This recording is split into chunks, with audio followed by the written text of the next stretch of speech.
ഗസയിൽ വെടിനിർത്തലിനെ സംബന്ധിച്ച് ഇസ്രായേൽ വരുമ്പോൾ വലിയൊരു ചോദ്യമുണ്ടാകുകയാണ്. എന്തുകൊണ്ട് ഇസ്രായേൽ ഹമാസുമായി ഒരു വെടിനിർത്തലിന് തയ്യാറായി? ബന്ദിമോചനം മാത്രമല്ല ഇസ്രായേലിൻ്റെ ലക്ഷ്യം. ഗസയിൽ ആക്രമണം നിർത്തുന്നത് വരെ തങ്ങൾ ആക്രമിക്കുമെന്നുള്ള ഹൂത്തികളുടെ പ്രഖ്യാപനമാണ് ഈ തീരുമാനത്തിൽ പിന്നിൽ എന്നുള്ള വാർത്തകളാണ് ഇപ്പോൾ വരുന്നത്. കാരണം ഇസ്രായേലിനെ സംബന്ധിച്ച് ഹമാസിൻ്റെയോ ഹിസ്ബുല്ലയുടെയോ അല്ലെങ്കിൽ മറ്റേതെങ്കിലും ഒരു മിലീഷ്യ ഗ്രൂപ്പിൻ്റെ ആക്രമണമല്ലായിരുന്നു ഇസ്രായേലിനെ തകർക്കാൻ ആയി ഉണ്ടായിരുന്നത്. ഹൂത്തികൾ ഒന്നിനു പുറകെ ഒന്നായി ബലിസ്റ്റിക് മിസൈലുകൾ 2000 കിലോമീറ്റർ അകലെയുള്ള ഇസ്രായേലിലെ സെൻട്രൽ ഇസ്രായേലിൽ അടക്കം എലിയാത്തും ടെല്ലവീവും അടക്കമുള്ള മേഖലകളിലേക്ക് വർഷിച്ചപ്പോൾ പിടിച്ചു നിൽക്കാൻ ഇസ്രായേലിനായില്ല.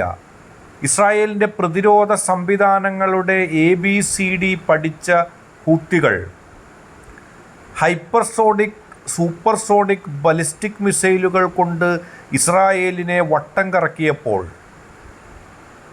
ബങ്കറിൽ നിന്നും മാറാൻ കഴിയാതെ നെതന്യാഹുവും മന്ത്രിമാരും അടക്കമുള്ളവർ മുഴുവൻ ബങ്കറിൽ ഒളിക്കേണ്ടി വന്ന ഗതികേട്.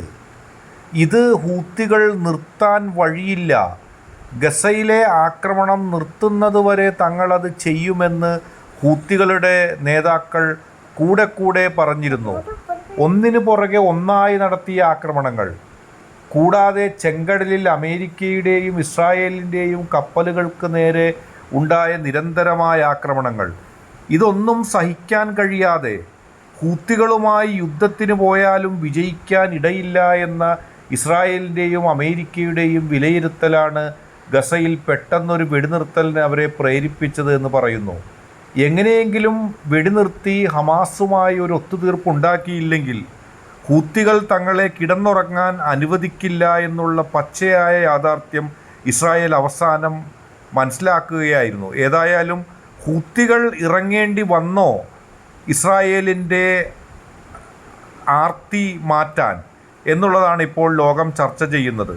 ഇത്രയും വലിയ ഒരു ബലിസ്റ്റിക് മിസൈലുകളും ഹൈപ്പർസോണിക് മിസൈലുകളും ഉപയോഗിച്ച് ഇസ്രായേലിൻ്റെ കൊട്ടിഘോഷിച്ച പ്രതിരോധ സംവിധാനങ്ങളെ തകർത്തെറിഞ്ഞ ഹൂത്തികൾ ആദ്യമായി ഇസ്രായേലിനെ മുട്ടുകുത്തിച്ചിരിക്കുന്നു എന്നുള്ള പരമാർത്ഥമാണ് ലോകം ഇപ്പോൾ മനസ്സിലാക്കുന്നത്. ഇസ്രായേലിൻ്റെ കപ്പലുകൾ പിടിച്ചടക്കി, ഇസ്രായേലിൻ്റെ ചരക്ക് നീക്കം മുടക്കി, ഇസ്രായേലിനെ സഹായിക്കാൻ വന്ന അമേരിക്കയ്ക്കും പണി കൊടുത്തു. പക്ഷേ ഇപ്പോൾ ഹൂത്തികളുടെ ശല്യം മൂലം, ഹൂത്തികളുടെ ആക്രമണം മൂലം അതിനെ തടയാൻ ശേഷിയില്ലാതെ ഇസ്രായേൽ ഗസയിൽ സമാധാന ചർച്ചയ്ക്കും തയ്യാറായിരിക്കുന്നു.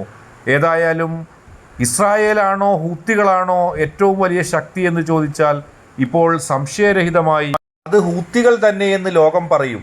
അത്രയും നാണം കെട്ട തോൽവിയുമായി ഇസ്രായേലും നെതന്യാഹുവും നിൽക്കുമ്പോൾ ഇസ്രായേൽ മന്ത്രിസഭയിലും ഇസ്രായേലിൻ്റെ ഭരണ സംവിധാനത്തിനിടയിലും തർക്കമായി നെതന്യാഹു ഹൂത്തികൾക്കും ഹമാസിനും മുമ്പിൽ കീഴടങ്ങി എന്നുള്ള ചീത്തപ്പേരും വന്നിരിക്കുന്നു. ഏതായാലും സമാധാനം ഉണ്ടാകട്ടെ. ഹൂത്തികളെങ്കിൽ ഹൂത്തികൾ, ഇസ്രായേലിനെ എതിരെ അവർ നടത്തിയ ആക്രമണങ്ങൾ ഇസ്രായേലിൻ്റെ നല്ല ബുദ്ധി ഉണർന്നിരിക്കുന്നു.